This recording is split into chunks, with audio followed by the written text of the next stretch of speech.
Car ಮತ್ತು bike ನಡುವೆ ಮುಖಾಮುಖಿ ಡಿಕ್ಕಿಯಾಗಿ ಬೈಕ್ ಸವಾರ ಸ್ಥಳದಲ್ಲಿಯೇ ಮೃತಪಟ್ಟಿರುವ ಘಟನೆ ಹೊಳಲ್ಕೆರೆಯ ಟಿ.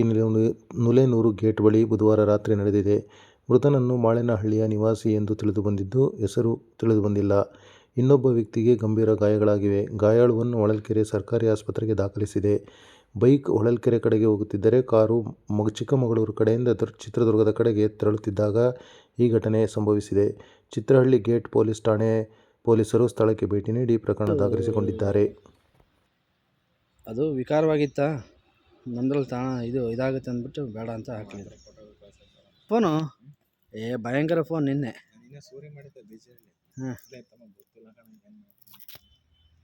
ಒಂದು ಹೆಣ್ಣಿನ ವಿಚಾರ ಇಲ್ಲ ದುಡ್ಡಿನ ವಿಚಾರಕ್ಕೆ, ಎರಡಕ್ಕೆ ಅಂತ ಅಷ್ಟೇ.